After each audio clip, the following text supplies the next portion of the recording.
Hello Sudhakar ji. Yes, Lal Krishna ji, start. जी okay. So welcome to the new session of my NEP webinar series. So this is time for Saraswati Vandana. So after Saraswati Vandana, we will start our program, and there will be question answer session after the speech of the speaker. So till that time, all will be muted.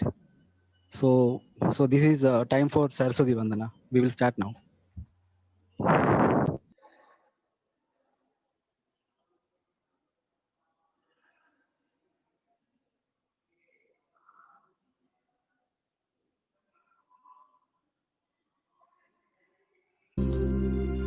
या कुन्देन्दु तुषारहारधवला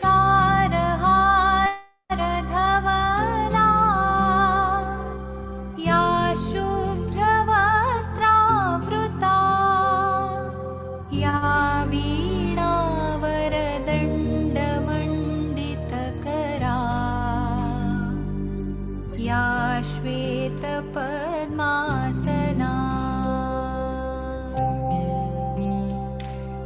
या ब्रह्माच्युतशङ्करप्रभृतिभिः देवैः सदा वन्दिता सा मां पातु सरस्वती भगवती निःशेषजाड्यापहा।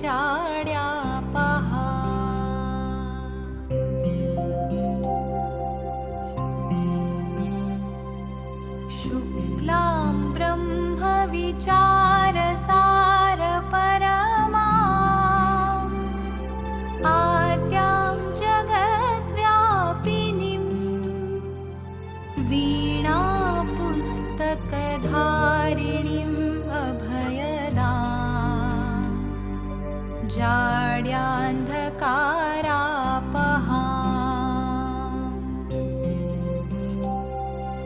हस्ते स्फाटिकमालिकां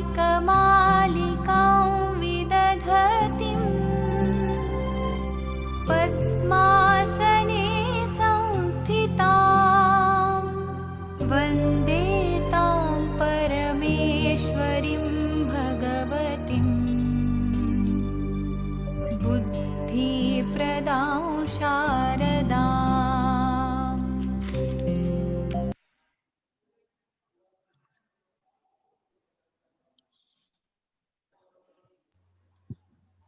Sudhakar Upadhyay ji is the moderator for our this session.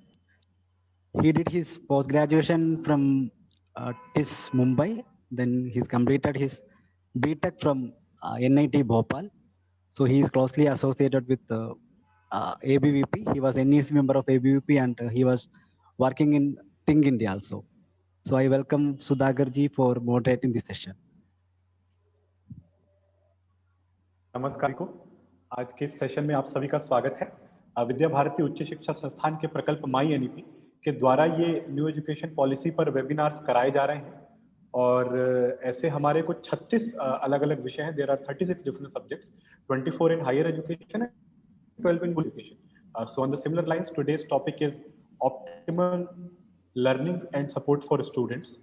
So this is, I think, one of the very important topics concerning both school students and both higher education students. And sir, the professor speaker whom I'll introduce in a few minutes will cover all the related aspects from a student's journey in school to the higher education. So without wasting much time, I'll go for the introduction. तो आज के हमारे वक्ता हैं professor Pankaj Arora sir.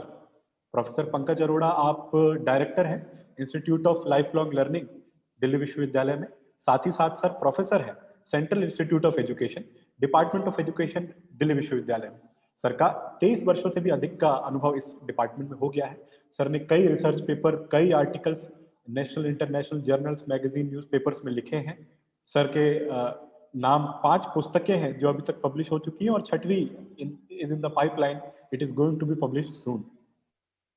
Sir ने National Education Policy 2020 पर कई जगहों पर एज अ एक्सपर्ट वक्ता, as a keynote speaker, as a inaugural address कई यूनिवर्सिटीज में जाकर दिया है। कई न्यूज़पेपर्स में भी सर ने न्यू एजुकेशन पॉलिसी पर अपने वक्तव्य लिखे।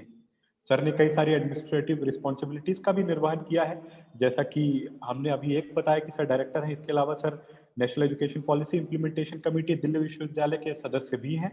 सर डीन एडमिशंस भी रह चुके हैं।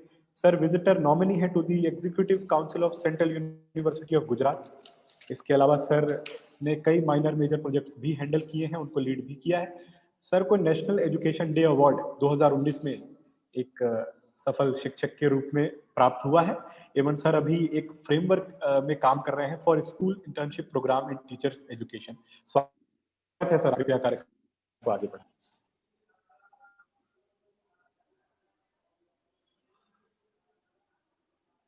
पंकज सर। जी, सबको नमस्कार। सुधाकर जी का बहुत धन्यवाद, काफी विस्तार में इन्होंने मेरा परिचय आप सबसे करवाया।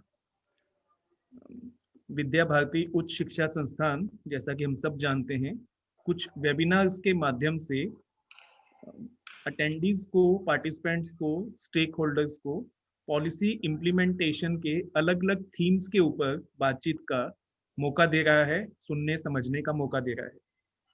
Topic assigned to me today is optimal learning environments and support for students, which is very, very close to my heart, as Mr. Sudhakar was just mentioning, that optimal learning environment means healthy learning environment, an environment which is friendly to students, where students feel that this is their place, this is their curriculum. They should not be uh, studying or participating into institutional activities just for the sake of evaluation, but they are participating because they enjoy it. They are participating, they are coming to institution not for the fear of attendance, but the day they do not attend their institution, they feel something is missing in their life. So that sort of environment is need of the time, need of the hour, and very correctly, National Education Policy 2020 is talking of, its 12th chapter is talking of optimal learning environment and support for students. Now, I will be discussing this in two parts. First part would be focusing on optimal learning environment. What does it mean? How can we achieve it? I'll not be going into theoretical aspect of optimal learning environment because it has already been beautifully spelled out in policy when 12th chapter, 10 articles under 12th chapter are giving ideas about optimal learning environment and how we can make our institution internationalization of education. Internationalization means we can attract international students to Indian universities, Indian institutions.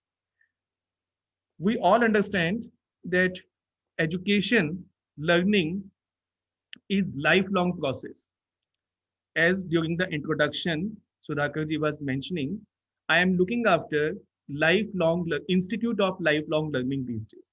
So why we are calling it lifelong learning? If few of us who understand education, who understand aims and objectives of education, not only as a discipline, but as a lifetime goal. Education is meant to help us grow, develop in all walks of human life, in all walks of our personality, be it mental, emotional, physical, intellectual, biophysiological, etc.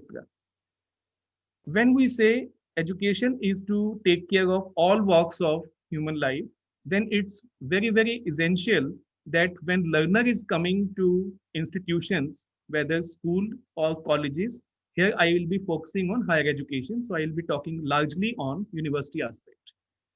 So when a student is coming to universities, then curriculum is there to promote his or her mental activities, mental faculties. Development of mental faculties is there through curricular activities, curriculum, project, writing of symposia, seminar, etc. But how can we ensure that students' emotional aspect, students' physical aspect, his or her social aspect is also taken care by the institution? Now, policy is very clear that all students should be supported, and we should have a curricular which should not only be engaging but also pedagogy which should be engaging, involving students into the process of teaching and learning. Our classrooms should not be classrooms of lectures, should not be known as lecture rooms, but should be known as discussion rooms. So this is the beginning of making it optimal for learning environment. I am a student of democratic education, where I believe that each student is a participant, is an active learner, active citizen in my class, and teacher is a facilitator of the entire process of learning. So when we say student is a citizen, a member, then he or she must have certain rights as well as responsibilities. My understanding suggests that new education policy is talking of holistic and multidisciplinary education. Now, this holistic means, as I mentioned, it should be taking care of all-round development, which was initiated at primary stage of school, should be given maximum space at higher education, where intellectual, mental development should be given a almost tentatively final shape along with certain skills and competencies. When I say holistic, it means a student should not be just getting cognitive aspect of his or her personality.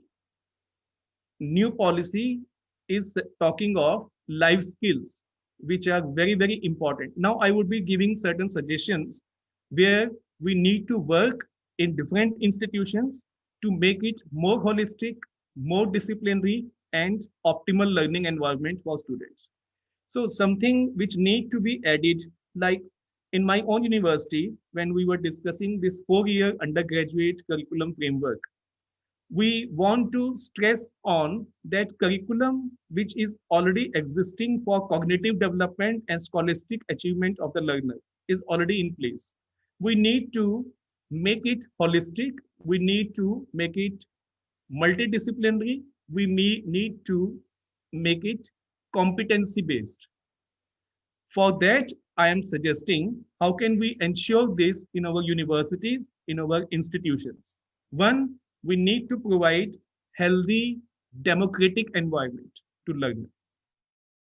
Now, democratic environment means where learner should not be receiving only, but also, like the constructivist theory of learning suggests, that learner should be partner in content development in a classroom situation. Learner's experiences, learner's understanding. Learner is not a tabula rasa, we all understand.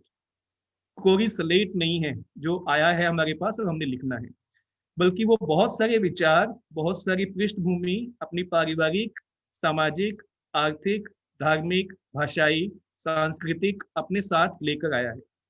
इतनी सारी उसकी विविधताओं के साथ जब वो हमारे पास आया है, तो हम उसे उसके उन सब अनुभवों को क्लासरूम में कंटेंट डेवलपमेंट के दौरान मौका दें कि वो भी उस कंटेंट डेवलपमेंट का हिस्सा बने।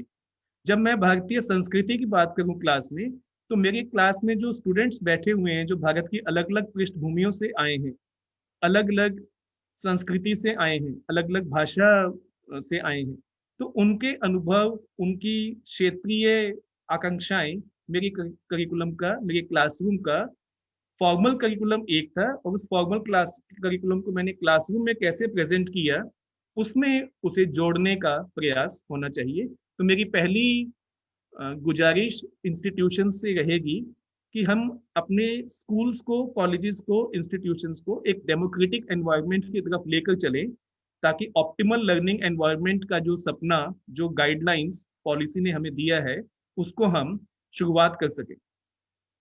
फिर मैंने कहा कि कुछ लाइफ स्किल्स हमारे जीवन में बहुत इंपॉर्टेंट है। ये हमारे करिकुलम के साथ, हमारी को करिकुलर एक्टिविटीज के साथ कॉलेज की लाइफ का हिस्सा होनी चाहिए। ये लाइफ स्किल्स जिन्हें WHO ने 10 कोर लाइफ स्किल्स की तरह जोड़ा और कहा कि वर्ल्ड में सभी स्टूडेंट्स को, सभी ह्यूमन बीइंग्स को इन लाइफ स्किल्स के ऊपर समझ होनी चाहिए। ये लाइफ स्किल्स क्या हैं? जैसे कम्युनिकेशन है, जैसे प्रॉब्लम सॉल्विंग है, जैसे saying no to a imposed position. Graduate हो गया बच्चा, पोस्ट ग्रेजुएट हो गया स्टूडेंट, उसके बाद भी वो महसूस करता है कि वो अपने निर्णय नहीं ले पा रहा, डिसीजन मेकिंग उसकी लाइफ में नहीं है। उसके डिसीजन या उसके पेरेंट्स ले रहे हैं आज भी, या पीयर प्रेशर में ले रहा है, या वो मिसगाइड होकर मीडिया से या दूसरे इंटरनेट पर उपलब्ध दूसरे संसाधनों से अपना दिशा निर्देश प्राप्त कर रहा है। जबकि निर्णय लेना एक ऐसा जीवन कौशल है जो मुझे लगता है बहुत इंपॉर्टेंट है। जो निर्णय मेरे जीवन को प्रभावित करने वाले हैं, उन निर्णयों को लेने की पूरी स्वतंत्रता और क्षमता मुझ में होनी चाहिए। तो लाइफ स्किल्स इसी की तरफ तैयार करते हैं यंग बच्चों को कॉलेजेस में, स्कूल्स में। हमारी एक नई इच्छा है कि बहुत सारे स्टार्टअप्स हमारी कंट्री में इंट्रोड्यूस किए गए हैं, सरकार उनको फंडिंग करती है। अब इन स्टार्टअप्स का स्कूल 12th क्लास के बाद वाले बच्चे जो यूनिवर्सिटी में आ गए, हायर एजुकेशन में आ गए, उनके साथ सीधा संबंध कैसे हो। हमारी यूनिवर्सिटीज में आपको जानकर हैरानी होगी कि हायर एजुकेशन में जो 12th पास करके बच्चे आते हैं, उसका शायद 26% हमारा ग्रॉस एनरोलमेंट रेशियो है। 12th पास करने के बाद हायर एजुकेशन में आने वाला स्टूडेंट 26% है। अब ये 26% स्टूडेंट्स ग्रेजुएशन के बाद फिर उसी चौराहे पे खड़ा है कि आगे क्या और कैसे। तो अगर हम उसमें स्टार्टअप्स जैसी स्कीम, प्रोफेशनल स्किल्स जैसी स्कीम्स जो उपलब्ध हैं और शिक्षा नीति चाहती है, उन्हें अपने करिकुलम्स का हिस्सा बनाएं। वहाँ छोटे छोटे स्टार्टअप्स के माध्यम से स्टूडेंट्स को सेल्फ एम्प्लॉयमेंट की तरफ एम्पावर करने की कोशिश करें। प्रोफेशनल स्किल्स, ग्रेजुएट होने के बाद भी अगर स्टूडेंट कहता है कि उसे ऑफिस कल्चर का नहीं पता, उसे ऑफिस एथॉस का नहीं पता, उसे ऑफिस में मैनरिज्म समझना अभी चाहिए, तो फिर उसकी ग्रेजुएशन में उसकी प्रोफेशनल, देखिए मैं मानता हूं कि ग्रेजुएशन की जो शिक्षा है, हायर एजुकेशन जो है, यूनिवर्सिटी एजुकेशन जो है, ये किसी भी इंडिविजुअल को उसके लार्जर रिस्पॉन्सिबिलिटी इन सोसाइटी में तैयार करने का एक प्रोसेस है। ये लार्जर रिस्पॉन्सिबिलिटी से मेरा मतलब है कि we want them to be responsible citizens, we want them to live a responsible family life, we want them to lead a responsible professional life. अब इन्हीं तीनों के लिए कुछ कंपोनेंट्स जो मुझे लगता है हायर एजुकेशन इंस्टीट्यूशन के करिकुलर, को करिकुलर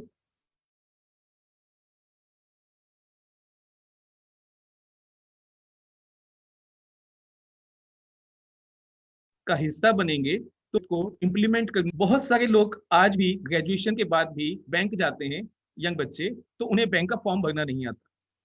लीगल अवेयरनेस, क्या मेरा व्यवहार कानूनी रूप से मर्यादित है या गैर कानूनी बिहेवियर में आता है, क्या डोमेस्टिक वायलेंस जैसी जो घटनाएं हैं वो मर्यादित हैं या अमर्यादा का हिस्सा है, मेरे कानूनी अधिकार क्या हैं, और कानून का पचड़ा जब पड़े, कानूनी भाषा को समझने की जब इच्छा हो, आवश्यकता हो, तो वो लैंग्वेज मैं क्यों नहीं समझ पाता।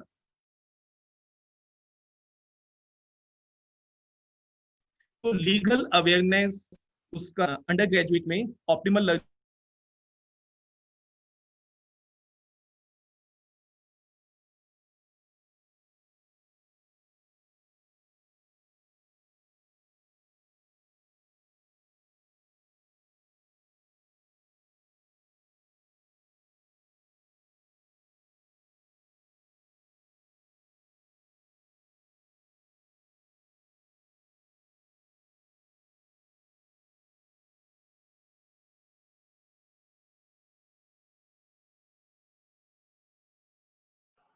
Hello hello Pankaj sir, hello.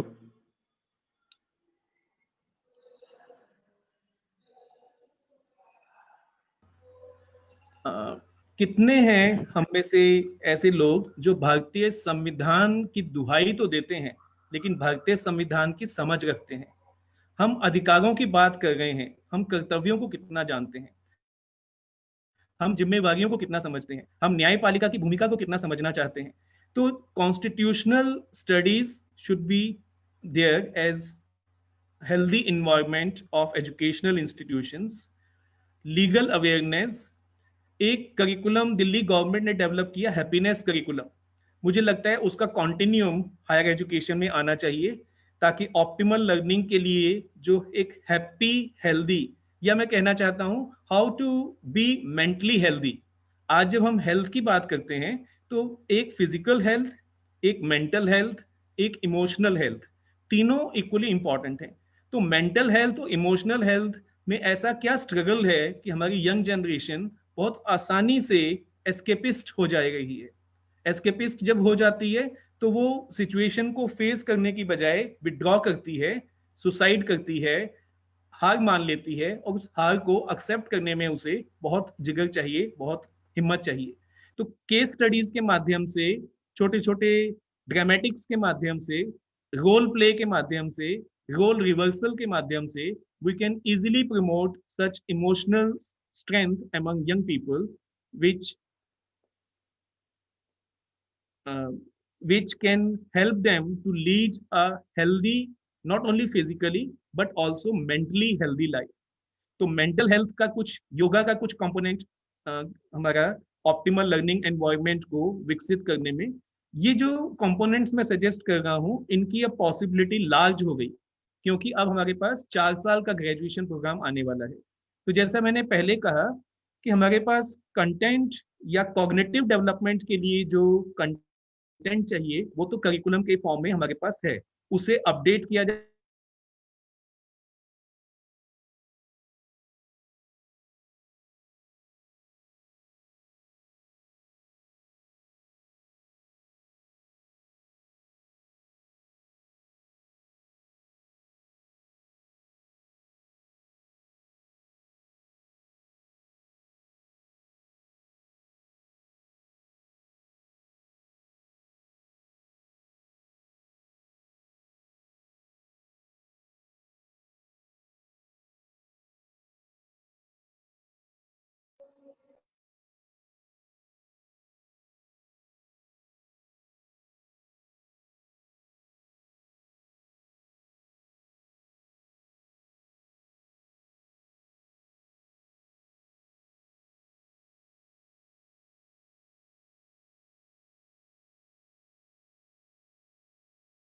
हाँ जी, लगता है पंकज सर का कनेक्शन थोड़ा वीक हुआ है। मैं उनसे एक बार बात करता हूँ।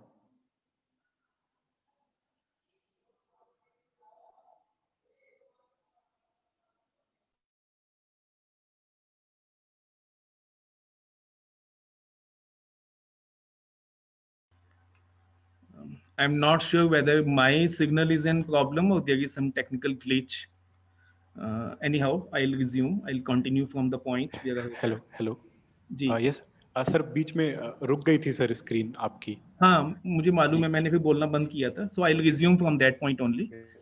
तो आई वाज सजेस्टिंग कि ये जो ग्रेजुएशन का प्रोग्राम है, हायर एजुकेशन की जो पहली डिग्री का प्रोग्राम है, इसे हमें एक लार्ज फ्रेमवर्क के तौर पर, जो एक लार्ज रोल एंड रिस्पॉन्सिबिलिटीज के लिए यंग जनरेशन को तैयार करता है, उसके लिए इंस्टीट्यूशंस में हमें कैसे एनवायरनमेंट चेंज करना होगा, जो ना सिर्फ रोट मेमोरी बेस्ड हो, बल्कि कॉम्पिटेंसीज को प्रमोट करने वाला, पर्सनैलिटी को डेवलप करने वाला, रिस्पॉन्सिबल बिहेवियर को गाइड करने वाला होना चाहिए।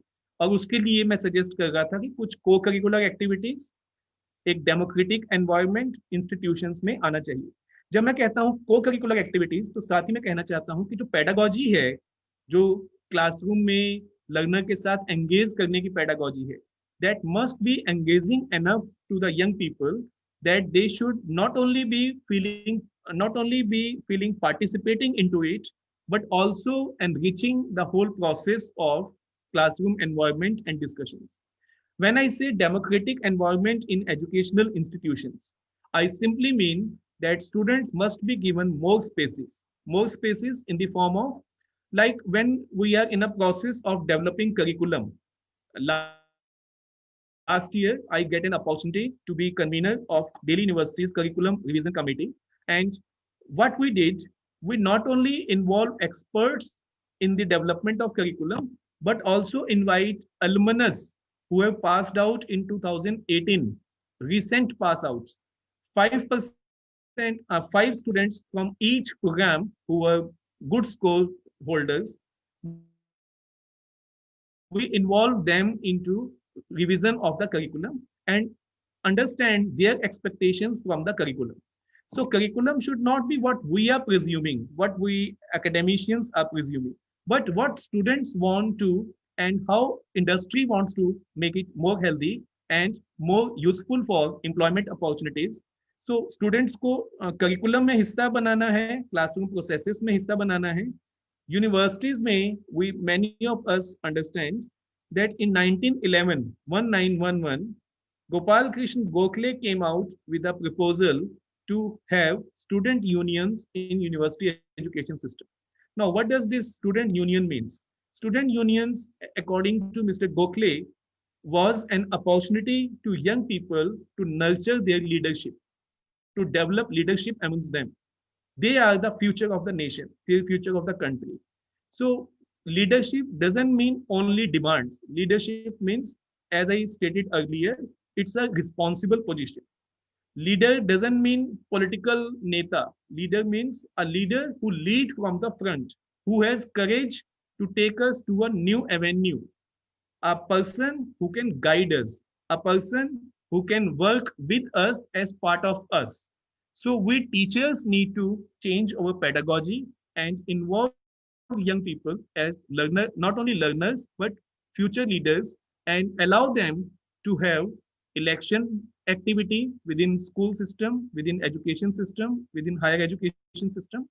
And through this participatory learning process where they are participating, then we can expect them to be more responsible citizens for the nation.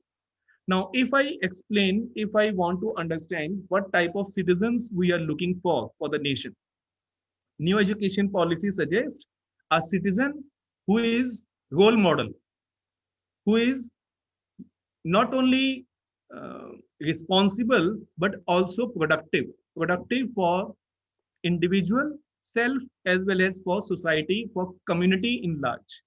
So our happiness curriculum, along with some component of entrepreneurship, hands-on experience to young people about a self-employment model, how to initiate a business, how to go about it.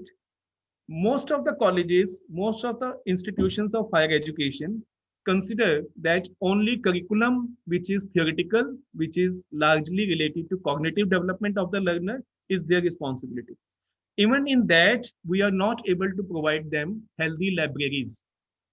What is the reason that young people are not into active learning, active reading? Why they are not spending quality time in libraries? Because our libraries need to be looked into. Our libraries, which are providing them books of 1960s, 1970s, and 1980s. Now we can invite them with lot of digital readings, which are contemporary. If I want to understand any theoretical perspective, I should not be looking at a theoretical framework which was developed by certain Western or European academicians in the year 60s, 70s, or 80s.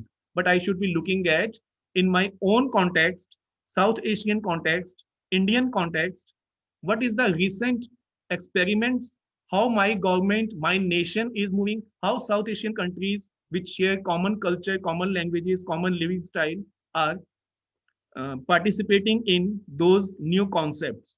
So this, when we are talking of policy in the beginning, suggests that this is an era of robotic science and artificial intelligence. Then how can we just be teaching students about robotic science and artificial intelligence? We need to provide them opportunities to have hands-on experience. Merely by reading a good recipe book, is no guarantee that I am feeling satisfied. No, I need to prepare food according to those recipes, taste it, and improve the taste as per and adapt the taste as per my personal needs of local context or local situation. And then I can say this recipe is good for me. Me means me as an individual, as family, as community, as society. So similarly, these experiments of robotic science and artificial intelligence cannot be taught theoretically only. What I'm trying to say is, when I say life skills, when I say startups, when I say legal awareness, when I say happiness and mental health aspects, yoga activities, entrepreneurship, financing and banking, many of us, many of our young children find it very, very difficult when they go to bank for any financial activity. They feel it is not their cup of tea. Either they need to have somebody who can guide them how to fill this form or how to deposit this check or how to make this financial transaction. I agree, they are very fast on e-transaction nowadays, especially this corona period helped us, and the moment our government is motivating and promoting digital payment norms, young people are into it. But till date, what are the different education loans available to me? If I want to go for a startup, what are government schemes and facilities which are available to me? If I want to go for some entrepreneurship, what are the skills required for those entrepreneurship? What are the capital required for those? All these things are in theory. And when we want them to be responsible citizens and responsible professionals, we should not only be providing them theory, but also practicum, hands-on experience related to all these. Writing an application become a challenge for many of us. So why can't we enrich our 4-year undergraduate programs with content on academic writing, business writing, official writing? Why can't we help them understand commercial mathematics, which is need of the time? In primary education, when I did my elementary education, in class 8th, we used to study commercial mathematics. And believe me, as a student of humanities and social sciences, I still feel I was, whatever commercial mathematics, day-to-day life mathematics I have learned in those 7th and 8th class commercial mathematics chapters. Trigonometry, mensuration are useful, but their practical use in day-to-day life is very, very difficult to see. So the mathematics which got its roots in the primary and elementary stage should be given a shape during graduation. So commercial mathematics, if I go for a home loan, what is the percentage of interest I am paying in the beginning and why interest is higher in the beginning, how stock market work, how can I become a agent in stock market or in any financial activity agency? These questions remain dreams for many of the people who have their bachelor's degree with them, but they find it very, very difficult to exercise those understandings into real life situations. So educational institutions are no more a place of reading, writing, and arithmetics only. Those are the laboratories of preparation to the people for their larger responsibilities in society. Those are the laboratories and platforms where we can help them by enriching their curriculum on all those aspects which I have already mentioned, that they need to be a little gear up for their larger responsibility with not only with commercial mathematics, as I was mentioning, also how curriculums are designed, how pedagogies and evaluation happens. Any adult means any parent, should have some understanding. If he or she is a graduate, then at least we expect them that they should not only be promoting rote memory based curriculum to their young children, just not pushing their young children to go for tuitions, but also allowing and appreciating the creativity in the curriculum. the co-curricular activities given in the curriculum. So these creativity in institutions need to be strengthened, need to be given its due space, and policy is, and this all these new activities will not only make our institutions of higher education as vibrant institutions, but a mini society where young people, as I stated in the beginning, it should be a transforming degree course, transforming a young child into a responsible adult in all walks of his personality, be it family life, be it professional life, be it civic life. This holistic and multidisciplinary education has this policy, as policy is suggesting, there are certain components which also provide healthy learning environment to the learner. One of them is multiple exit and multiple entry levels.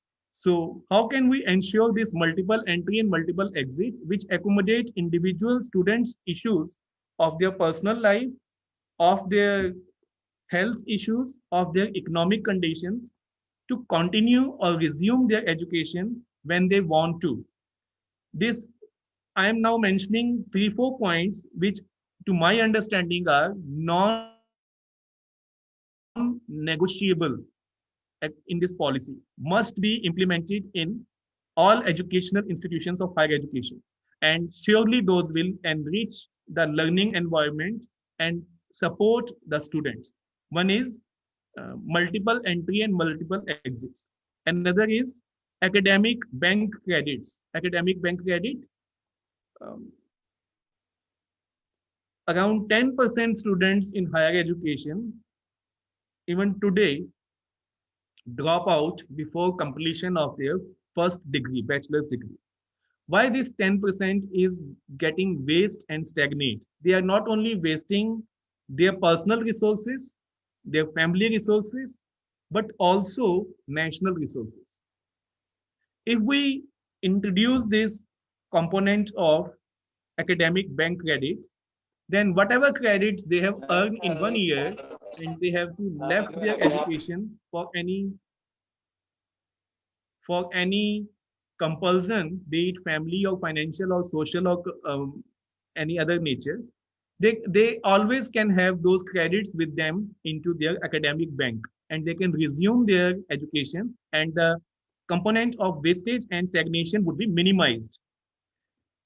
Good health, fitness, psychosocial well-being, sound ethical grounding is need of the time. If I am a graduate, I cannot be spared for my ignorance. If I am a graduate and I know to search lot other things on Google, then I must be also looking into Google for certain social ethical behaviors which are acceptable. One thing is law, and other is social acceptance. So young people need to understand that there are certain practices and behaviors which may be legally acceptable but socially not acceptable. I can name many such issues which have taken the status of legal behaviors, but still in society those are not acceptable. So how can I deal with those conditions which socially non acceptable, or where social acceptance is very, very minimal at a beginning stage?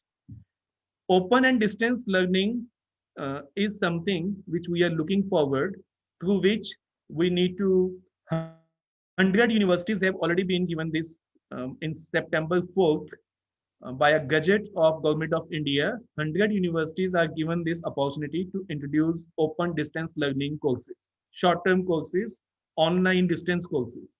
So this is an opportunity through which we can expand our GER, gross enrollment ratio. And this is the opportunity which allows students to get knowledge and understanding from best people in the field.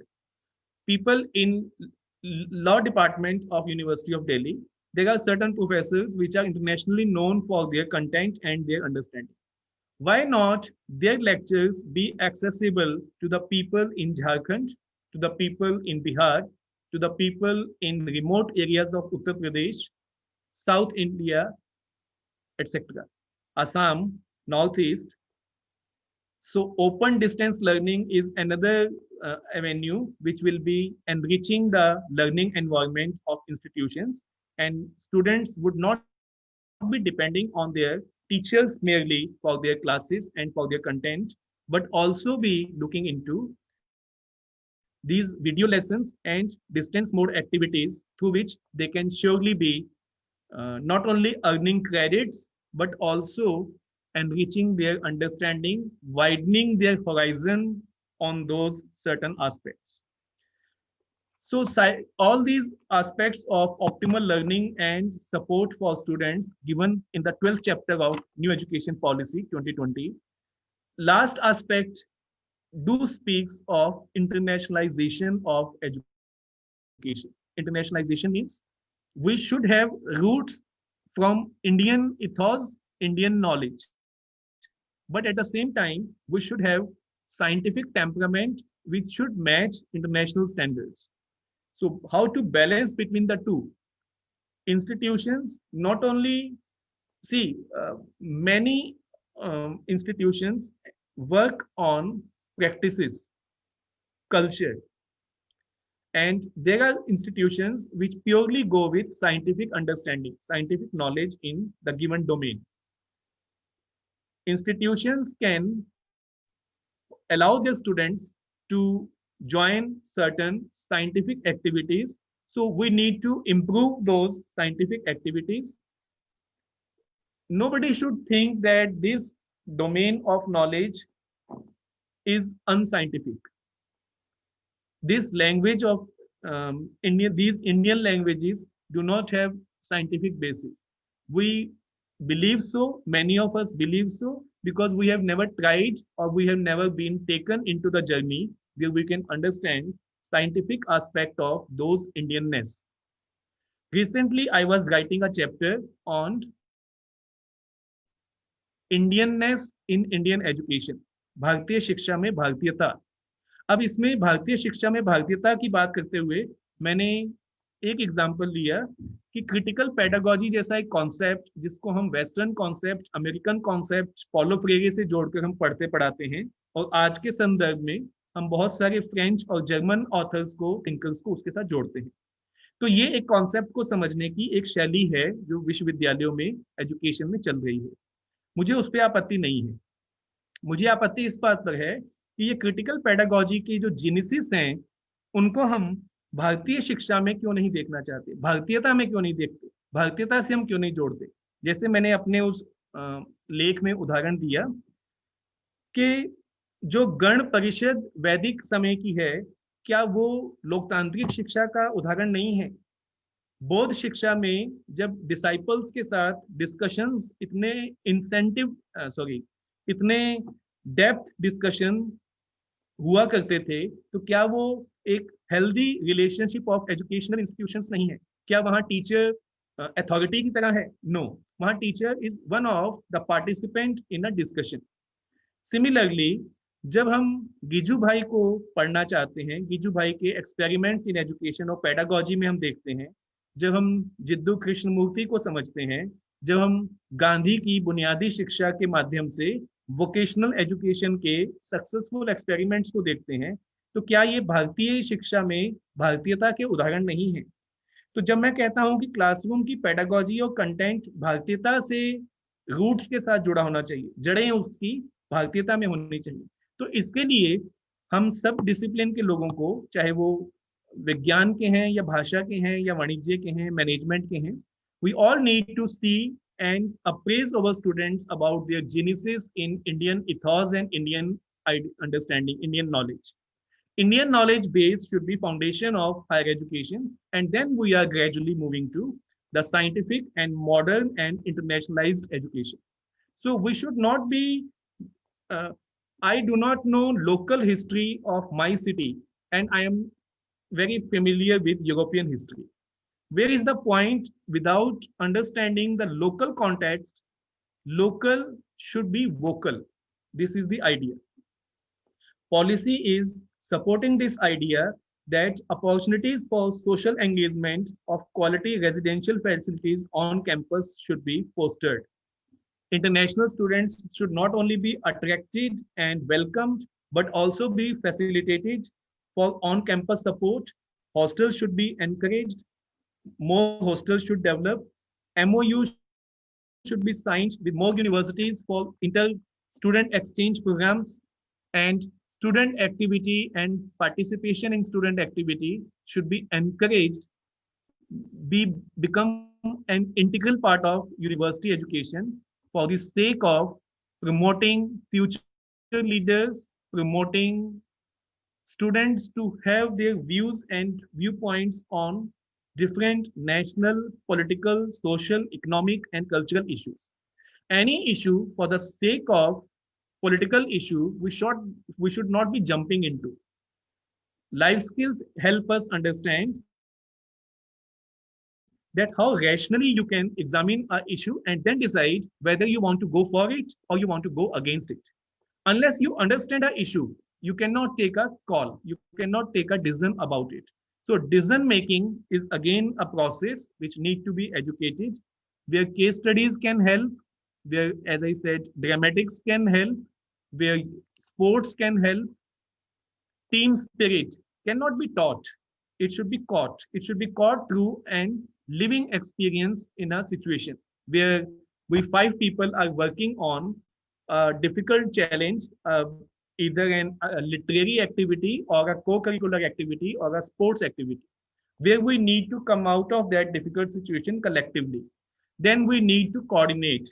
So the values of coordination, cooperation, team spirit, and oftenly we have observed that gradually somebody out of those 4 5 emerge as a leader of the group and start taking decision for the group. So leadership promotion, leadership styles, what type of leader you should be. So you should not be dictating your decision, but you should be developing consensus while you're deciding, while working on a project and discussing with your partners and trying to reach to some consensus. So such activities should be part and parcel of higher education, which will, I am sure, not only make a healthy environment of educational institutions, but also help young people to get ready for larger responsibilities in the society, in their nation. And my last point is financial support to students should be continuing. No government, no UGC, no funding agencies saying they are going to reduce it. So students with SC, ST, OBC, economically weaker section should be promoted to come for higher education. Only then we can expect a rise in gross enrollment rate, which is 26% at present, and we are expecting it to be 50% by the year 2035. One example which I used to cite in my workshops: why a student of class 5, 6, 7 prefer to jump a 12 feet high wall and go back home instead of staying at school and participating in academic activities of the school. For simple reason, our curriculum, our school activities, our educational ethos is not engaging enough, is not involving them and not realizing them that this is your institution. If today I start in a engaging and developing process, if I engage myself with institution, I will say this is my institution. Similarly, when I will engage with my state, I will say this is my state. I will be proud to be associated with this state. And gradually, when I will be engaging into larger responsibilities and larger roles with the nation, then I will be proudly be declaring that this is my nation. So we need not to teach them what is nation and what is the significance of nation in an individual's life, but they should be, through this process of engagement, through this process of ownership, they would be declaring this is mine, this is ours collectively. And instead of throwing a stone on a roadways bus or damaging public property by any means, they would be believing in democratic processes where differences are not only be allowed but celebrated. Disagreements are allowed and welcomed, and consensus are something with which we can go ahead. So this sort of education environment we need to provide to our young children in schools. We should not forget we are largest democracy of the world. And when I say largest, I say it with a proud, with an ownership that we are not only largest, but one of the successful democracy in the world. So what type of learning environment should be there? Democratic, healthy, which allows students to own the institutions, which allows students to participate in the curriculum development, which allows students to develop knowledge into classroom processes, which allows students to be part of knowledge generation for the nation and use Indian ethos, Indian knowledge, Indian culture as basis, and then scientific temperament, internationalization, modernization should also be part of it. With this, I think I would like to stop here and would expect to engaging session with Mr. Sudhakar now in the form of question answers. Thank you sir, thank you very much. आपकी जो speech थी, I think आपने लगभग सारे मुद्दे cover किए और बहुत सारी बातें जो स्टूडेंट्स को कंफर्ट को या उनके सपोर्ट को बढ़ा सकती हैं वो सारे कवर किए। बहुत से प्रश्न आए हैं सर, प्रश्न भी लगभग सारगार्भिक हैं। मैं शुरुआत करता हूं। पहला, sir, we have been having lot of schemes about decreasing the weight of school bag. Sir, ये स्कूली छात्रों से संबंधित अधिक क्वेश्चन है कि स्कूल बैग का जो वेट है, इसको लेकर बहुत बात चली है कि बुक्स होती हैं, फिर आजकल एक क्लास वर्क कॉपी अलग, होमवर्क कॉपी अलग, कुछ लोग रफ कॉपी, उसके बाद कुछ रिफ्रेशर्स या गाइड्स भी रखते हैं। तो खासकर प्राइमरी स्कूल के बच्चों के लिए एक बड़ा मैटर है। But then sir, after this corona crisis we have been online classes. तो क्या सर इसको सॉल्व करने के लिए ऐसा कुछ फ्यूचर में सिस्टम हो सकता है कि एक टैब हो, उसी में बच्चों की पुस्तकें हों और एक वेट कम हो सके? तो इसके लिए क्या वे फॉरवर्ड है और क्या online technical blended learning will be a helpful stepping stone in this thing sir in future?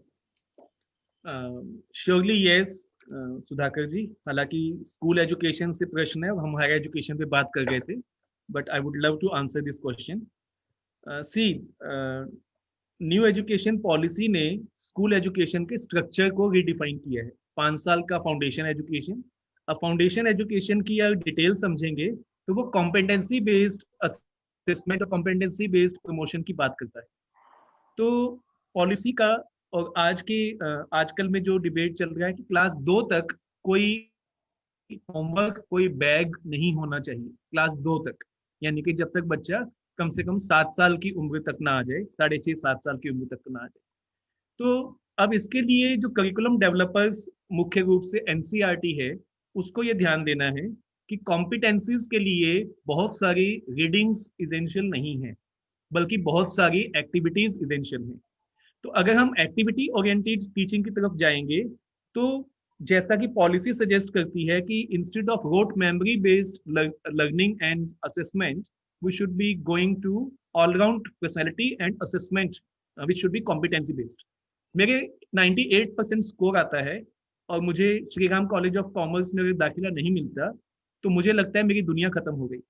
अब 98% लाने वाला स्टूडेंट कहीं से भी कमजोर नहीं है, कहीं से भी एकेडमिकली वीक नहीं है, लेकिन उसने क्योंकि एसआरसीसी ने या हमारे सिस्टम ने ऐसा समझाया कि एसआरसीसी, अगर आपको याद होगा कुछ साल पहले जो सीबीएसई के टॉपर थे, मैं नाम भूल रहा हूँ उस युवक का, that young man, he scored 500 on 500 in CBSE exam, और दिल्ली यूनिवर्सिटी के सेंट स्टीफेंस कॉलेज ने उसका एडमिशन रिजेक्ट कर दिया था।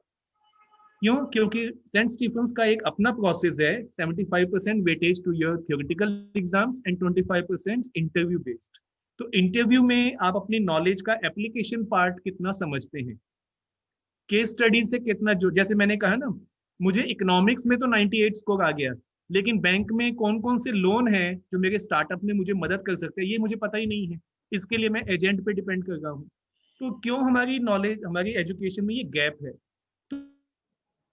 तो जब हम प्रैक्टिकम से जोड़ेंगे नॉलेज को तभी शायद बैग भी कम होगा, हैंड्स ऑन एक्टिविटीज को बढ़ाया जाएगा, तो उससे एजुकेशन का एक मीनिंग निकलेगा जो सिर्फ मेंटल डेवलपमेंट की तरफ रिस्पॉन्सिबल नहीं होगी, बल्कि मेरे ओवरऑल डेवलपमेंट की तरफ, मेरी एम्प्लॉयमेंट की तरफ भी मुझे जोड़ेगी। Thank you sir. आपके इसी उत्तर से आगे बढ़ते हुए सर, आपने अपने स्पीच में भी लाइफ स्किल्स हमको सिखाने चाहिए और वो लाइफ स्किल्स क्या क्या होनी चाहिए ये भी यहाँ पर इन्यूमरेट किया। तो सर जैसे आपने बोला कि क्या स्पीकिंग स्किल्स हो, डिबेटिंग स्किल्स हो, आजकल टेक्निकल स्किल्स अगर कोई भी काम होता है तो एक्सेल, वर्ड, पावर पॉइंट ये मिनिमम स्किल्स हैं। तो सर इन सारी, और आपने अभी 2-3 और बताया अपने इस आंसर में, तो सर क्या इसके लिए कुछ करिकुलम, पेडागोजी, टीचिंग स्टाइल में चेंजेस चाहिए? जैसे क्या कॉलेजेस में we can have classes where there are debating clubs, student run debating clubs, but can there be classes also that speaking classes as a part of your curriculum, as a part of your master's or graduation degree? So can such changes be accepted, or can they be seen in near future? Are discussions being held on these lines? Divakar, you and me are not going to decide on this, but already policy had spoken about it. Policy is suggesting that all university teachers during their PhD would undergo a 8-credit course which would be exclusively on pedagogy of their concerned subject. So if you are doing PhD in Hindi, then you have to undergo a 8-credit course about pedagogy of Hindi. Till date, for university teaching, there is no formal education. For school teaching, yes, we have B.Ed, we have diet, we have elementary education specializations. But for university teaching related to preparation of university pedagogy, we do not have any formal qualifications required. Now, policy for the first time is saying university teachers, teachers of higher education institutions need to earn 8 credits into pedagogy of their subject. Only then, in that course, I'm sure universities are working that not only technology-based pedagogy, but engaging pedagogy, democratic pedagogy should be part and parcel of university students are not kids who should be following me as a teacher.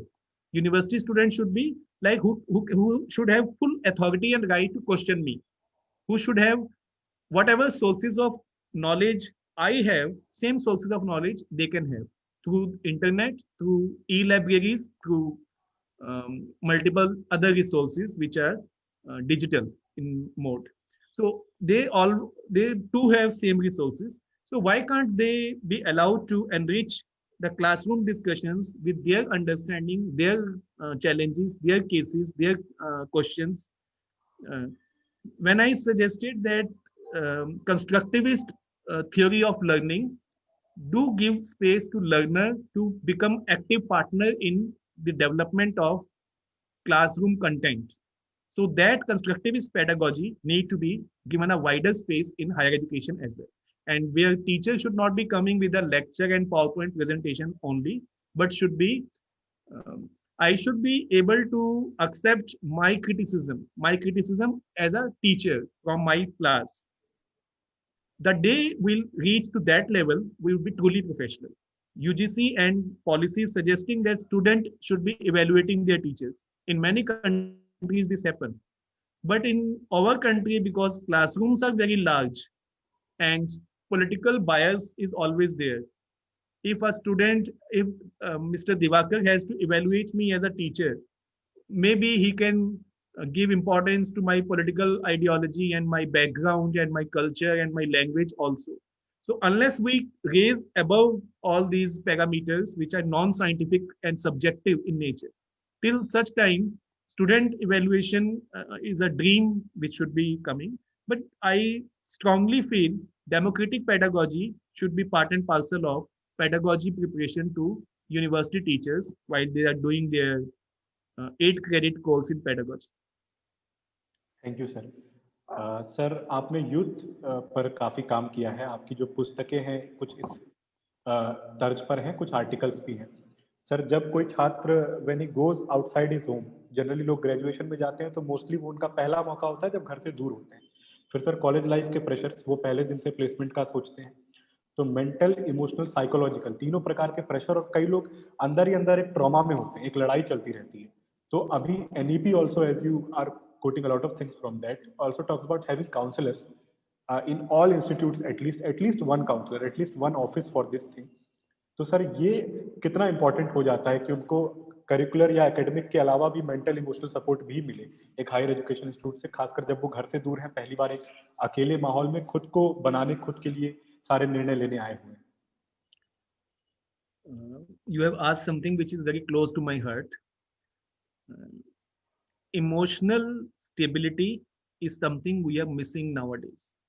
Mental stress, mental anxiety, mental depression is getting very high scale unnecessarily. When I said life skills, and when I suggested that WHO is promoting core 10 life skills which should be part and parcel of each individual's personality. If me as a person is educated, is equipped with those 10 life skills which are about communication, which are about decision making, which are about interpersonal relationships, which are about taking my own decision, which is about taking the responsibility of my decision, then those life skills are the key component in maintaining individual's life. If I do not want any behavior which I consider is not desired, then I must have guts to say no to that behavior very clearly, categorically.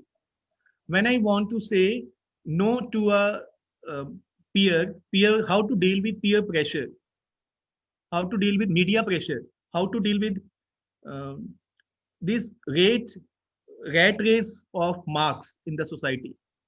तो अगर life skills के साथ मुझे लगता है mental health का जब मैंने बात किया था, तो मेंटल हेल्थ, इमोशनल हेल्थ आज के कॉन्टेक्स्ट में हम आईक्यू से ज्यादा ईक्यू को महत्व देने लगे हैं, इमोशनल क्वेश्चन। तो जब मैंने कहा था कि कॉम्पिटेंसीज का असेसमेंट होना चाहिए, तो कॉम्पिटेंसीज का असेसमेंट सिर्फ थ्योरी में नहीं होता, कॉम्पिटेंसीज का असेसमेंट रियल सिचुएशन में होता है कि आपको एक डिफिकल्ट सिचुएशन हमने दी और पूछे इससे कैसे बाहर आ सकते हैं। तो अगर आप उस डिफिकल्ट सिचुएशन से बाहर आ सकते हैं तो आपका ईक्यू लेवल उतना ही अच्छा है, इमोशनली आप उतने ही स्ट्रांग हैं। और अगर आप एक डिफिकल्ट सिचुएशन में गिव अप कर देते हैं, रोने लगते हैं, मैंने कहा विड्रॉ कर लेते हैं, एस्केपिस्ट हो जाते हैं, तो इसका मतलब आप थियोरेटिकली तो बहुत साउंड है लेकिन रियल लाइफ सिचुएशन को फेस करने में बहुत वीक है। तो बहुत इंपॉर्टेंट है counsellors, yes, teacher training is something which should give importance, give space to development of emotional quotient, क्योंकि काउंसलर जैसा प्रिविलेज या लग्जरी हमारी कंट्री में अभी बहुत कम जगह उपलब्ध है, लेकिन टीचर सब जगह है। तो टीचर ट्रेनिंग में ये काउंसलिंग का कंपोनेंट, गाइडेंस का component, how to promote mental health of learner, how to take care of their emotional wellbeing, अगर ये कंपोनेंट्स को थोड़ा प्रोमिनेंट बनाया जाए तो मुझे लगता है ज्यादा अच्छा होगा, बजाय सिर्फ काउंसलर्स पे डिपेंड होने के। Each teacher should be a counsellor, should be a guide. आपकी लाइफ में ऐसे बहुत सारे टीचर्स आए होंगे जिन्होंने ना सिर्फ आपको थियोरेटिकली पढ़ाया, बल्कि आप आगे क्या करें, आपके लिए क्या अच्छा है, क्या अच्छा नहीं है। आप किसी डिफिकल्ट सिचुएशन में उस टीचर के पास जाना पसंद करते हैं जिसको आप ट्रस्ट करते हैं, आज भी जाते हैं, आज भी फोन करते हैं। हम क्यों करते हैं? क्योंकि वो टीचर ने एक रोल प्ले किया मेंटर का, गाइड का, काउंसलर का। So we all teachers should be into this business of guidance and counselling. Yes, professionals की जरूरत अपनी जगह है, लेकिन जनरली टीचर्स इसको इन्वॉल्व किया जाए। और टीचर एजुकेशन, जब हम 4 साल का टीचर एजुकेशन अब एनविजन करने जा रहे हैं, तो उसमें अगर हम जोड़ेंगे इस रोल एंड रिस्पॉन्सिबिलिटी को, तो वो ज़्यादा यूजफुल रहेगा मेरे ख्याल से। Thank you sir. एक और बिंदु आपने अपने ही अभी वक्तव्य में टच किया sir, about life long learning. आपने उसमें भी कुछ बिंदु बताए, और अभी आप निदेशक भी हैं सर, इतने बड़े विश्वविद्यालय के इस पूरे विभाग को देख रहे हैं। सर, हमारे यहाँ अगर अभी किसी की एजुकेशन खत्म हो जाती है, चाहे वो 10th हो, 12th हो, ग्रेजुएशन हो या पोस्ट मास्टर्स हो, बट वो उस फॉर्मल एजुकेशन खत्म होने के बाद एजुकेशन रिलेटेड कुछ नहीं करते सर। कई लोग बुक से भी कट जाते हैं या नॉलेज गेन करने के लिए कुछ और नहीं करते। जबकि अगर हम सक्सेसफुल लोगों को सुने सर, जैसे अब्दुल कलाम थे, तो ही टोल्ड कि मैं तो हमेशा सीख रहा हूँ, मैं हमेशा पढ़ता हूँ। एक और एग्जांपल सचिन तेंदुलकर को हम सब ने फॉलो किया होगा। वो even after playing cricket for 20 years he used to say, आज भी मैं नेट में एक नई चीज सीखता हूँ। तो not only in studies, in other professions, in other departments also. Sir, ये लाइफ लॉन्ग लर्निंग एग्जैक्टली क्या है और ये कितनी इंपॉर्टेंट है, और ये कैसे हमेशा चलती रह सकती है even after the end of our formal education? हम ऐसी क्या चीजें कर सकते हैं कि हम लाइफ स्किल्स को सीखते रहें और नित्य नया कुछ जानते रहें जीवन में?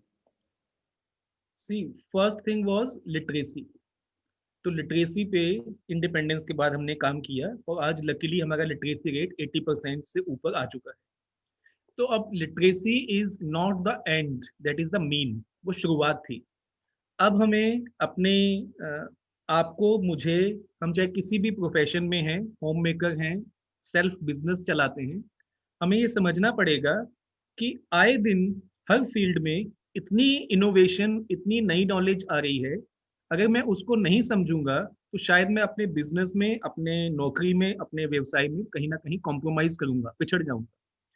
तो लाइफ लॉन्ग लर्निंग एक अपॉर्चुनिटी देता है through small certificate courses, diploma courses. Life long learning institutions का पॉलिसी में आपने देखा होगा एक पूरा चैप्टर है life long learning and adult education के ऊपर।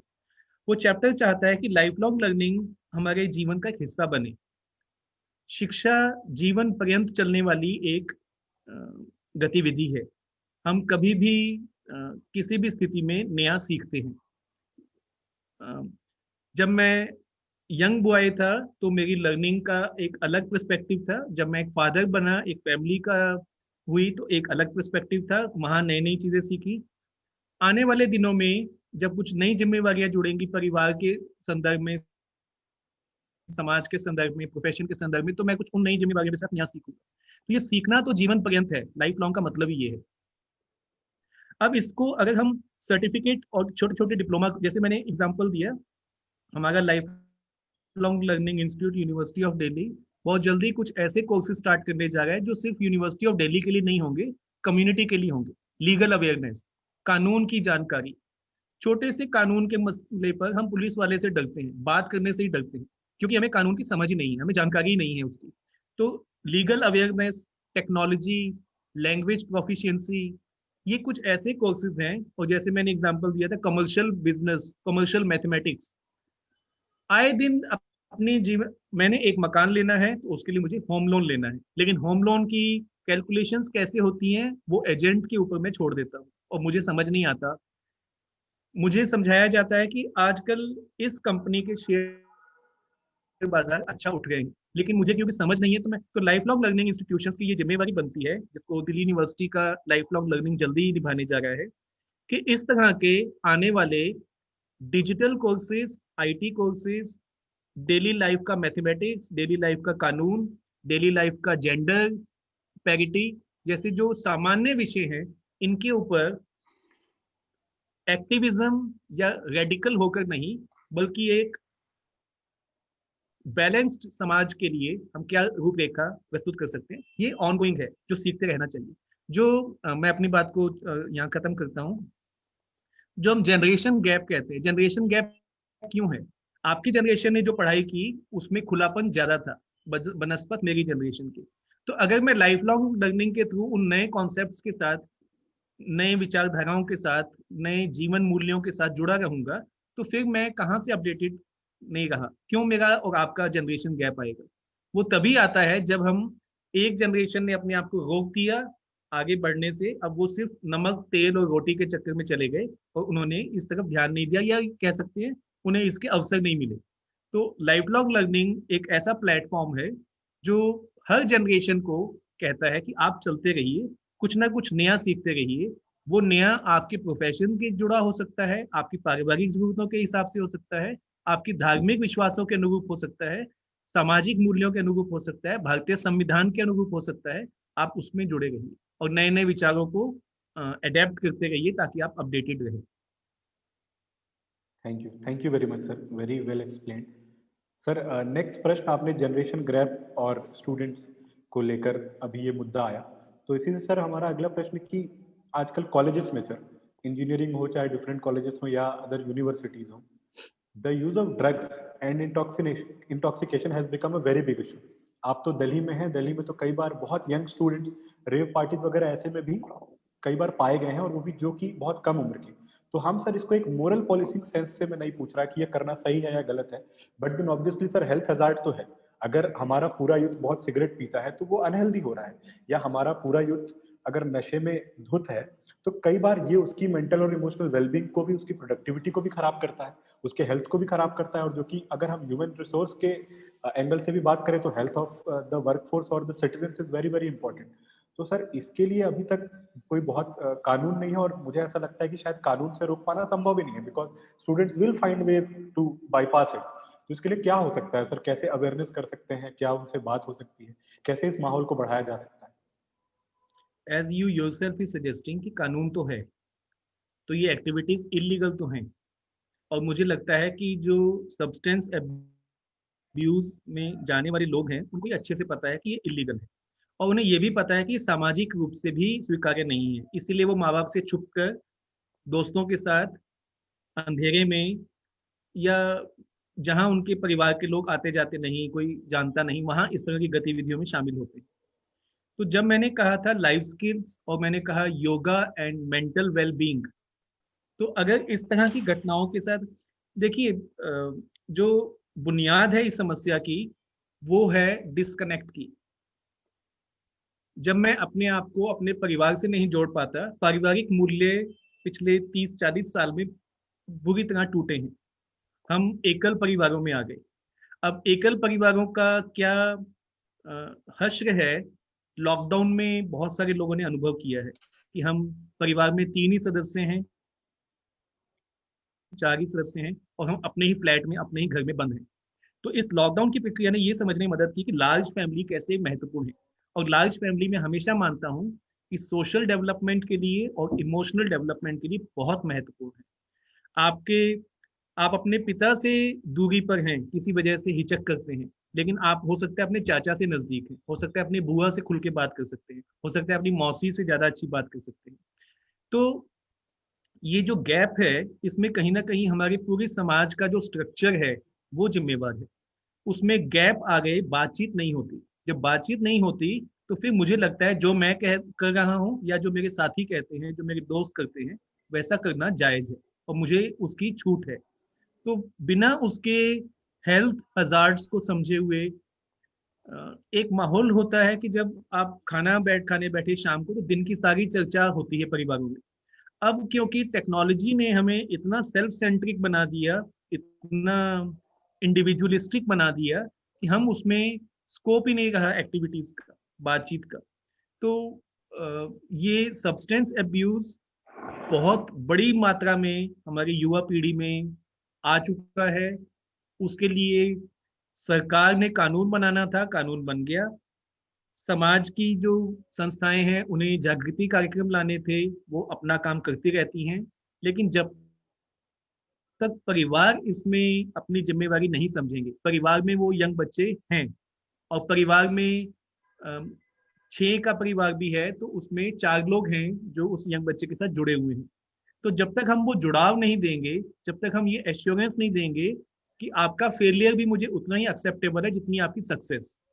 आपका 98% ऐसा किसी में नहीं लाता, कोई बात नहीं, ARSD कॉलेज है, दौलत राम कॉलेज है, Delhi university is not end of the life, Rohtak university है, कुरुक्षेत्र यूनिवर्सिटी है। तो जब तक हम इस तरह से एक लार्जर पर्सपेक्टिव में फैमिली को नहीं समझेंगे, हम सब जानते हैं कि परिवार एक वो मजबूत संस्था है जो ना सिर्फ हमारे फाइनेंशियल नीड्स को पूरा करती है, बल्कि हमारी सोशल, इमोशनल और मेंटल वेलबींग के लिए भी उससे बड़ा हितैषी हमारा कोई नहीं है।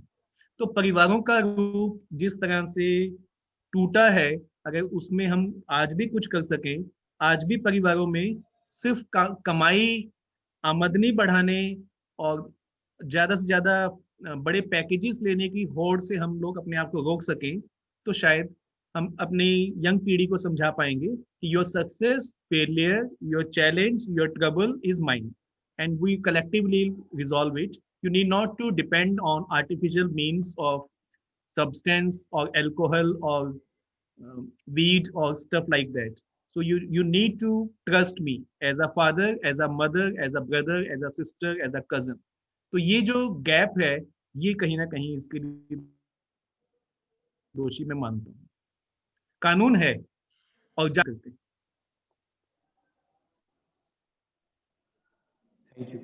थैंक यू सर बहुत। और आज आपके उत्तर के बाद एक्चुअली मैंने इसको बहुत ऑब्जेक्टिवली सोचा कि शायद जब हमें घर से सपोर्ट मिलता है कि अगर आप आइदर यू विन और you lose, either you pass और you fail, we are with you, तो एक ये लाइन ही इतना बड़ा सपोर्ट है कि हम चिंता मुक्त होकर अपना काम कर पाते हैं। Going to the next question sir, एक और प्रॉब्लम जो इंस्टीट्यूट्स में देखी जाती है सर, एक वर्ग ऐसा होता है जो रूरल बैकग्राउंड से आया होता है और एक अर्बन बैकग्राउंड का होता है, तो वहां पर यूनिवर्सिटी में आने के बाद उनको लाइफ बहुत अलग लगती है, क्लासेस इंग्लिश में लग रही हैं, they may be very knowledgeable, they may be very good at their own subject, but then just because of coping up with the language and the technical some of the specifications और technical terms उनको बहुत दिक्कतें आती हैं।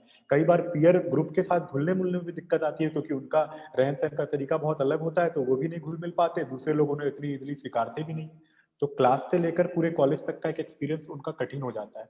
तो इसमें क्या role as a teacher या एज अ यूनिवर्सिटी प्ले कर सकते हैं? क्या कुछ ब्रिज कोर्सेज हो सकते हैं या एक फ्रेंड लेवल पर ही क्या कुछ ऐसे कम्युनिटीज क्लब्स हो सकते हैं स्टूडेंट्स लेवल पर ही कि ये प्रॉब्लम हम ओवरकम कर सकें इन कमिंग टाइम? ऐसी प्रॉब्लम बहुत कॉमन है, खासकर उन यूनिवर्सिटीज में जो मेट्रोपॉलिटन कल्चर में चलती हैं। जो मेट्रोपॉलिटन कल्चर है वो शायद रूरल लाइफ से बिल्कुल अलग है। ठीक ऐसे ही जैसे मैं दिल्ली का रहने वाला फ्रांस चला गया और वहाँ का लाइफस्टाइल देख के अचंभित हूँ, वहाँ की भाषा मुझे नहीं आती और वहाँ मैं अपने आप को अलग सा महसूस करता हूँ। तो वहाँ एनवायरनमेंट के साथ अडेप्ट करने की जो प्रिपरेशन है, जो तैयारी है, वो कहाँ है, उसकी ज़रूरत है। ऑफ कोर्स यस, यूनिवर्सिटीज़ में एक पोजीशन होती है, स्टूडेंट वेलफेयर डिपार्टमेंट होता है, यूनिवर्सिटीज़ का डीन स्टूडेंट वेलफेयर एक ऑफिस होता है। मुझे लगता है जैसे हमारे दिल्ली यूनिवर्सिटी में फॉरेन स्टूडेंट्स के लिए फॉरेन स्टूडेंट रजिस्ट्री है, जो उनके ना सिर्फ इंडिया तक पहुंचने का बल्कि लगातार उनसे टच में रहती है, उनकी एकोमोडेशन अरेंज हो गई, उनका उनका फेस्टिवल कोई होता है तो छोटा सा गेट टुगेदर कर देती है ताकि वो बच्चे महसूस करें कि हम जहाँ भी हैं हम अपना त्यौहार, अपना कल्चर भी साथ में मना सकते हैं। उनके लिए कल्चरल एक्टिविटी ऑर्गेनाइज कर देती है। तो इस तरह का समझ यूनिवर्सिटी सिस्टम में जितना जल्दी आएगा, स्टूडेंट वेलफेयर का ऑफिस सिर्फ एक दफ्तर नहीं है, वो एक जो स्टूडेंट्स दूर दराज से आए हैं, हॉस्टल्स में आए हैं, उनके वेलफेयर का सेंटर है, उनके वेलफेयर का केंद्र है। तो उसकी बहुत जिम्मेवारी बनती है कि बाहर से आने वाले बच्चों का, आप ठीक कह रहे हैं, 2-3 दिन का अगर कुछ एक, मैं तो ये कहूँगा रेजिडेंशियल मोड में उनके साथ 2-3 दिन वहीं रहकर प्लान करके, स्ट्रक्चर करके इस तरह की गतिविधियां की जाएं कि उन्हें लगे कि जैसा मेरे स्कूल की एक्टिविटीज थी वैसी यहाँ भी होती है, जैसा मेरे स्कूल में टीचर थे जिनसे मैं बहुत प्रभावित था वैसे टीचर यहाँ भी हैं, जैसे मेरे मित्र वहाँ छोड़े थे वैसे कुछ लोग यहाँ भी हैं, तो जिनसे मैं बात कर सकता हूँ, जिनसे मैं मेरे जिस जोन से मैं आया हूँ उस जोन का एक सीनियर दूसरे कोर्स में है तो उसको मैं मिल सकता हूँ। तो अगर इस तरह से इनिशिएटिव लेकर स्टूडेंट्स को कंफर्ट में लाने की कोशिश ओरिएंटेशन प्रोग्राम के माध्यम से की जाएगी तो ऑप्टिमल लर्निंग की जो पहली कंडीशन है कि आप एक नई कंडीशन में, एक नए एनवायरनमेंट में एडजस्ट हो सकें, उसकी पूर्ति हो सकती है। इसमें फॉरेन स्टूडेंट ऑफिस सिर्फ कागजी कार्रवाइयों का अड्डा नहीं बनने चाहिए कि सिर्फ शिकायत आएगी तो वो एक्शन लेंगे, बल्कि वो प्रोएक्टिव होकर, एक छोटा सा एडवर्टाइजमेंट आता है दिवाकर, आपने देखा होगा, एक इंजीनियर एक स्कूल बिल्डिंग बना रहा है और उसमें वो अपने जूनियर इंजीनियर से पूछता है कि इसमें कौन सा तार लगवाएंगे, तो कहता है कोई भी तार लगवा देंगे। फिर वो पूछता है कि आपको सबसे ज्यादा कौन पसंद है, तो कहता है मेरी बेटी मेरे जिगर का टुकड़ा है। तो इंजीनियर कहता है कि यहाँ 300 जिगर के टुकड़े होंगे, 300 जिगर के टुकड़े पढ़ने आएंगे, तो अब बताइए आप तार कौन सा लगवाएंगे? तो फिर वो कहता है हेवल्स का तार लगवाऊंगा क्योंकि वो एश्योर करता है कि शॉर्ट सर्किट नहीं होगा। इस तरह से वो बात समझाई जाती है। तो जब तक ये एम्पैथी डेवलप नहीं होगी, जो एक कल्चर है, देखिए बहुत से लोगों ने आजकल ये प्रमोट करना स्टार्ट कर दिया कि जो यूनिवर्सिटी के स्टूडेंट्स हैं वो बच्चे नहीं हैं। आई एग्री, लीगली वो एडल्ट हैं, बच्चे नहीं हैं, लेकिन जो टीचर है वो सिर्फ टीचर का दायित्व सिर्फ लेक्चर देना और क्लासरूम में कंटेंट को बढ़ावा देना नहीं है। वो जैसे मैंने कहा था कि एक स्टूडेंट की होलिस्टिक पर्सनैलिटी का ध्यान रखना उसकी जिम्मेवारी का हिस्सा है। ये जो बहुत से लोग क्रिटिसाइज करते हैं गुरु शिष्य परंपरा को, गुरु शिष्य परंपरा से अर्थ ही ये है कि शिष्य जो है मेरा, वो अगर सेम सिटी का भी है तो भी उसकी इमोशनल वेलबींग और मेंटल हेल्थ का मुझे ध्यान रखना है। और अगर बाहर से है, जैसा आपने कहा, तब तो मेरी जिम्मेवारी बढ़ जाती है। तो अगर मैं अपने बच्चे के लिए जो विदेश पढ़ने गया है चाहता हूँ कि वहाँ उसका ध्यान रखा जाए, मैं बड़ा तारीफ करता हूँ कि वहाँ की यूनिवर्सिटी में इस तरह के लोग हैं, वो इस तरह से कल्चर होता है, वहाँ इंडियन डे मनाया जाता है, वहाँ इंडियन फूड भी मिलता है। तो मैं अपनी यूनिवर्सिटी में वो इनिशिएटिव लेने से क्यों परहेज कर जाता हूँ, या क्यों नहीं सोचता कि वो मेरी सोशल रिस्पॉन्सिबिलिटी नहीं, वो मेरी प्रोफेशनल रिस्पॉन्सिबिलिटी का हिस्सा है कि मेरे स्टूडेंट्स अगर कंफर्ट में होंगे तभी तो लर्निंग ऑप्टिमल होगी, तभी तो लर्निंग शुरुआत होगी। अगर वो डिसकंफर्ट में है तो लर्निंग के लिए मैं कितनी अच्छी पेडागोजी लाऊं, अगर वो इनसिक्योर फील कर रहा है, उसको भाषा समझ में नहीं आ रही है, उसको दूसरे साथी डराते हैं, बुली करते हैं, तो बेचारा कहाँ से हेल्दी लर्निंग एनवायरनमेंट का फायदा उठाएगा। तो ये मेरी प्रोफेशनल रिस्पॉन्सिबिलिटी है कि जो स्टूडेंट्स माइनॉरिटी ग्रुप से आए हैं, मार्जिनलाइज्ड कम्युनिटीज से आए हैं, रिमोट एरिया से आए हैं, नए कल्चर से आए हैं, तो उनको उतनी ही जल्दी ऐसा हेल्दी एनवायरनमेंट दिया जाए कि वो अडेप्ट कर सकें और अपनी एकेडमिक लाइफ को एक एनरिच कर सकें।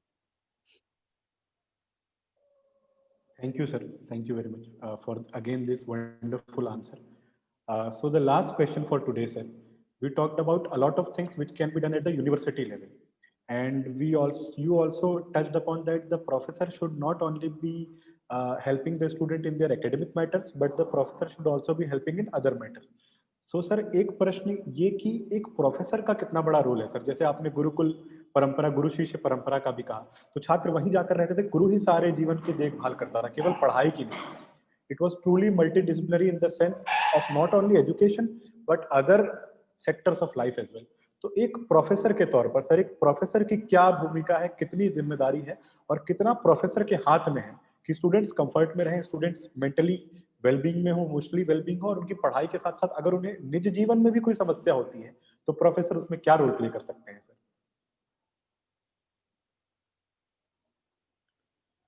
जैसा आपने इंट्रोडक्शन में बताया था कि मुझे 23 साल हो गए दिल्ली विश्वविद्यालय से जुड़े हुए, और जिन अध्यापकों से मैं पढ़ा, जिनमें डॉक्टर CK सलूजा जी संस्कृत प्रमोशन फाउंडेशन के एकेडमिक डायरेक्टर हैं, वो मेरे मेंटर हैं, रोल मॉडल हैं।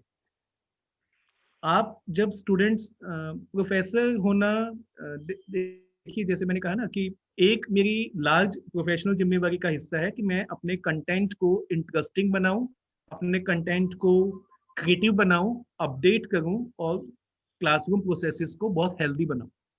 तो वो तो मेरा क्लासरूम में मेरी भूमिका है। क्लासरूम के बाहर भी मेरी भूमिका है। क्लासरूम के बाहर मैं ये बात मैं एग्री हूँ कि आज के दिन में सिर्फ सारा दोष टीचर्स को दे के हम नहीं बच सकते, क्योंकि सोसाइटी में जो चेंजेस आए हैं, जिस तरह के एनवायरनमेंट से निकलकर यंग बच्चे इस यूनिवर्सिटीज़ में आते हैं, उसमें भी कहीं ना कहीं गैप्स आ गए हैं।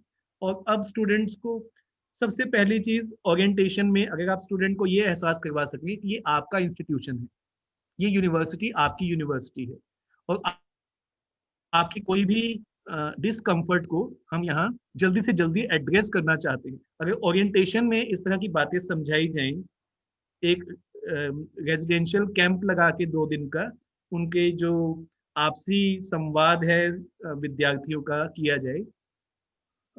टीचर्स को अपने कंफर्ट जोन से देखिए निकलना पड़ता है।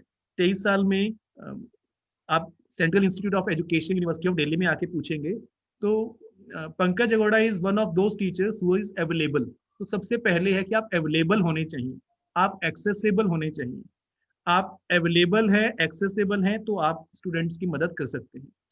तो आपका एक पॉजिटिव बेंट होना, नॉट नेसेसरी प्रोफेशनल काउंसलर वाला, लेकिन positive bent to helping students. आपने मेरा जो एरिया पढ़ा वो डेमोक्रेटिक एजुकेशन का, यूथ स्टडीज का, वो इसी नाते बना क्योंकि मुझे ऐसा लगा हमेशा कि जो यंग स्टूडेंट्स हमारे पास आते हैं, आप अपने रूटीन काम कीजिए, लेकिन आपके काम करने की शैली ऐसी होनी चाहिए कि आप अपने हर इंडिविजुअल स्टूडेंट को टच करें। हर आपका इंडिविजुअल स्टूडेंट कहीं ना कहीं आपके लिए एक स्पेस क्रिएट करे, yes this teacher is something whom I look forward, who I look up to. तो आपके छोटे छोटे एफर्ट्स स्टूडेंट्स की लाइफ में बहुत बदलाव लाते हैं। प्रोफेशनलिज्म का मतलब ये नहीं है कि हम भारतीयता को भूल जाएं। छोटा सा उदाहरण देके मैं खत्म करता हूँ अपनी बात। कुछ साल पहले एक स्टूडेंट आई मेरे पास, दिल्ली यूनिवर्सिटी से एमफिल पॉलिटिकल साइंस करके आई, और बाद में जब वो बीएड से गई तो वो बीएड की गोल्ड मेडलिस्ट थी दिल्ली यूनिवर्सिटी की, यानी कि उसने यूनिवर्सिटी में टॉप किया था बीएड में। तो वो जब आई तो उसने एमफिल अधूरा छोड़ दिया था, एमफिल बीच में ही छोड़ के आ गई थी। तो मैं भी पॉलिटिकल साइंस का ही था, तो मैंने उससे जानना चाहा कि तुमने एमफिल कंप्लीट क्यों नहीं किया। तो उसका कहना था कि सर बस कुछ ऐसा हो गया था कि आई कुडंट कंटिन्यू। तो जब थोड़ा कॉन्फिडेंस में लिया उसको, कुछ दिन और बातचीत होती रही, तो फिर एक दिन उसने अपनी बात खुल के बताई। शी सेड कि my mother underwent a major surgery, और जब मदर की सर्जरी हुई तो हॉस्पिटल में और घर में, being the female member of the family, I have to look after her. उनके चेंज करवाना, उनको स्पॉन्ज करना, ये सब मेरी जिम्मेवारी थी, क्योंकि घर में एक भाई है, एक फादर है, तो वो लोग मदर को स्पॉन्ज करवाना, चेंज करवाना नहीं कर सकते, तो आई वॉज डूइंग इट। तो उसकी वजह से मैं 1-1.5 महीना अपने एमफिल के दौरान, जब मैं डिसर्टेशन पे काम कर रही थी, तो मैंने ऑफ ले लिया। जब मैं वापस आई तो मेरी सुपरवाइजर ने मुझसे पूछा कि where have you eloped? He said, I didn't elope. I informed that my mother is undergoing a major surgery and I am required at home. I have some family responsibility. तो वो कहते मैं अपना paper लिख के लेके गई थी कि मैम मैंने फिर भी ये किया है, ये चैप्टर तैयार करने की कोशिश की, आप चैप्टर देख लीजिए।